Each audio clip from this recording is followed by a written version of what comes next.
Hello everybody, welcome to my new playlist all about my Quizizz experiments.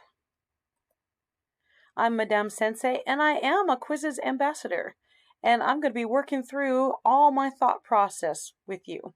If you want to talk to me about stuff, yes, the Quizizz Game Changers and AI Certified Teachers is a great place to connect with me, but I also hang out at the Minecraft Teachers Lounge and the Minecraft Education Ambassadors, RockSem, the Duolingo Educators Network, Teacher Excellence Lounge, and the World Language Teacher Lounge. If you're new to this channel, let me introduce myself. My students call me Madame Sensei. I teach Spanish, French, Japanese. I have English language arts this year, probably for the next few years also. And over the summer, I teach WANIC Summer Health. So I'm pretty darn busy. The reason I'm making this playlist is because we all know that the Hattie effect size of reciprocal teaching is pretty darn high. So I'm fairly new to Quizizz. And I'll tell you what brought me to Quizizz. But as I'm new to it, I need to experiment with it. I need to play with it, and I need to learn how to use it. So I am working through all my thought processes, and I find that I make better judgments, and I can come up with cooler ideas and different ways of looking at things if I talk aloud to people. So that's what I'm doing here in this playlist. So we started out in our school district. We are a Microsoft district because we're in the Pacific Northwest, and many of our parents work for Microsoft. And of course, one of the things that Microsoft has is Microsoft Forms, and we were told this is what you got to use, okay? And it's kind of dry. It's kind of dry. Look at that, all right?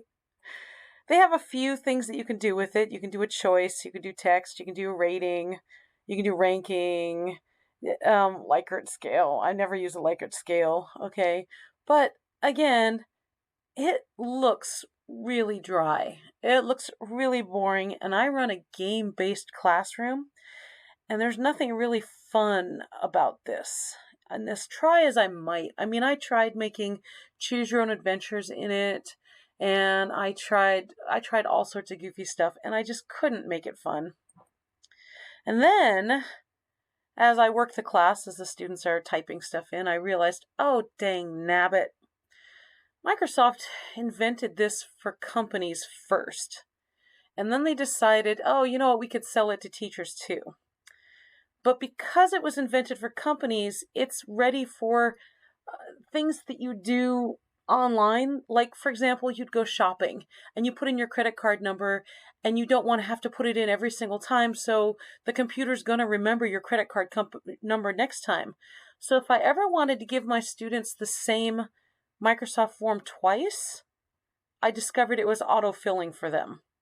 All right, and maybe they remembered that they typed it in wrong, but at least they still had it there, the wrong one that they put in, and maybe the right one that they put in the second time. So it really undermined everything I was trying to do. So along came Quizizz, and I've been kind of flirting with Quizizz on and off for several years now, and just never had, I teach 100 million things, and also, the time commitment and the money, I just didn't have it. And so I kept coming back to it, saying, I'll bet this is going to be really good. If I just have more time, if I just have a little more money, I'll bet it's going to be really good. So I kept coming back to it. And this is all the stuff that Quizizz does. And what I'm going to do is I'm going to take you to one of my early Quizzizz, where I experimented with every single one of these. And I'm just going to walk you down what I do with every single one of these, just as like a beginning. This is an introduction to Quizizz. Join me on the interwebs. Okay, so here we are in one of my quizzes. I wrote a little audiolingual skit, and I thought, I wonder if I can teach my students through Quizizz this audiolingual skit. So I went through every single question type just as an experiment to see which ones work the best. Okay, so let me show you that so you get a good idea of what what the possibilities of Quizlet are. All right. So I'm just going to hit start now. I'm going to do this as a student so that you can see what the student sees. Now there are these different modes. I'm going to keep it in classic mode right now, but we're going to look at the other modes in later episodes as I experiment with all of them, decide which one's best. I do like the redemption question, so I'm going to leave that on. I'm going to leave unlimited student attempts on. Strike and shield I do for a lot of classroom games. It just adds a little gamification to it. And then one of the mistakes I made when I first started is sometimes I want things to be introduced in a logical order, like especially for my Japanese lessons. I want them to get used to, I don't know, o, king, before I teach them kuni, country, because there's a king inside the country. And I hadn't noticed this little shuffle questions button, which is normally, I think it's normally checked when you start. So make sure to uncheck it. Okay, if you want to go in order, because normally it's good to shuffle, make everything random. Okay, so I'm going to hit start. Here we are. I'm just going to click on joinmyquizizz.com and flip to another tab. And normally I have the memes turned on, and I'm really excited to be doing escape rooms. And you need the memes for the escape rooms. I'm going to show you that in another episode. But today, for our purposes, I'm just going to turn it off. All right. The sounds are kind of fun. I should probably turn down the music, but I didn't do that. Let me turn down the music. There you go. All right. So this one is a hotspot. This one you have to click on the picture. Okay. Submit, because I just need them to know to start off that that's the waiter. Okay, la cliente. This one has 2 correct answers. Okay, submit. All right, and then here's the audio lingual skit. So I needed them to know client, la cliente, server, okay, and the sentence. So they're going to read it. This is a passage, okay, because I used my audio lingual skit right here. Okay, so this is a drop down. The 2 people are, and I just said right here, they're in a restaurant, okay? And yes, some of my detractors are silly. Okay, so submit. That worked great. Okay, and then the next one should come up right now. Okay, here's the next question. The 2 people are they polite? Are they you? Are they you? Are they impolite? I want the students to see that it's polite. They use vous. But they might have to think about that one a little bit because everything got mixed together. So maybe next time I'll do that as 2 separate questions. Okay, so again, I want them to know, is it a faim, do you have hunger, or are you hunger incarnate? In French, in Spanish, probably Italian, probably Portuguese, probably Romanian, I would hazard a guess. We have these idioms where you have to use have for some things. All right, and then this, what would you order? Would you order the same thing? Why or why not? This is an open-ended question. I'm just going to do this right now. Can you tell my keyboard's broken? Okay, so it tells me it's correct, and it tells me I attempted this because this is for me, the teacher, to come look at to see whether or not it's right.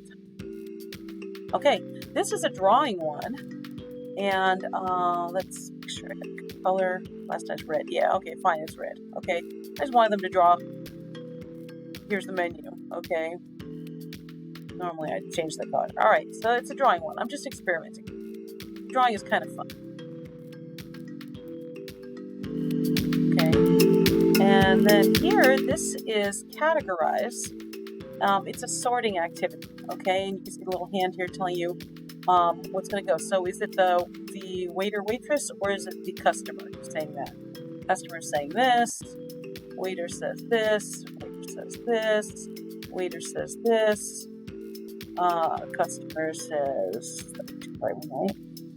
hello, I like the menu, what do you recommend to me? Just a moment, I recommend, croissant? What do you have for drinks? Costs €2. How much is the hot chocolate? Okay, and I'm going to submit. Perfect. Wow, I'm great, aren't I? Okay, bonjour, la. And now you're going to see just realized my keyboard is broken, and you're going to see that now. I have to pull up the on-screen keyboard. Look, I had it in French anyway. I didn't have to do that. Okay. La carte. So, my colleague really likes this because he likes to always put in the exact number of spaces to give the students a clue. I normally just write as many as I feel like, oh, that looks like the space of a word. But he really likes that each space correlates to one letter, so he likes this one best. Okay, and then I'm going to match one. Okay, so you've got to take this and match it to the next thing. Okay, so like, how much is the hot chocolate? I'm going to put this over here. It's €2. I'd like the menu, please. One moment. What do you recommend to me? I recommend the croissant. What do you have for drinks? We have chocolate, hot chocolate, and coffee. And this I did have a problem with because what I wanted to type was a little too long. So I had to break it down a little bit. I had to use the slangy on instead of new, and I had to change. I had de la limonade in my audiolingual skit, but it just wouldn't fit here. So, all right, submit.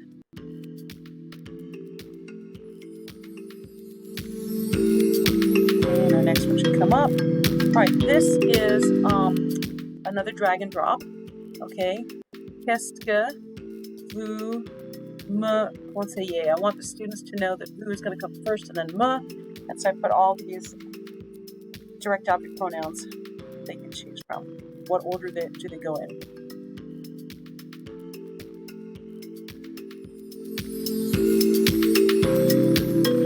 Okay, reorder the following. I really love these. Oh my god, I'm going to use these so much in like song lyrics, and just sentences and everything. This is the conversation though, so the customers come in and say hello first, or the waiter won't wait on him. Okay, one moment.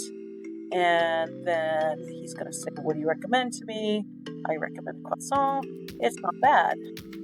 And again, this would have been one thing, but it was too long to put on one tile there. So I split it up. We'll see what the students do with it.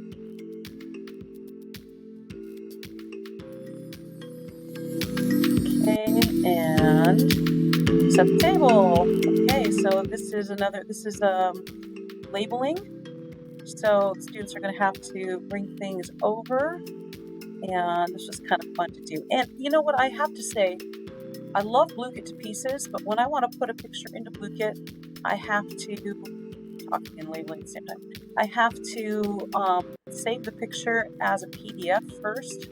So I have to go into like the Paint program or whatever and put the picture in. Oh my gosh, Quizizz, putting a picture in is 2 seconds. It is so wonderful, so easy, so perfect. I wrote some pepper on your crepes. That's gross. And I have to scroll down to get my last one, which is right here. There we go. So putting the picture in was really easy and really fun to label this. So that worked.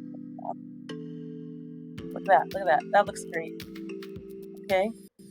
And my microphone, I can't figure out what's up with my computer. The keyboard's broken, microphone's broken too, but I have this talking one. I should have this symbol up on my taskbar on the top, and it's not there. So I'm just going to pass that question. Okay.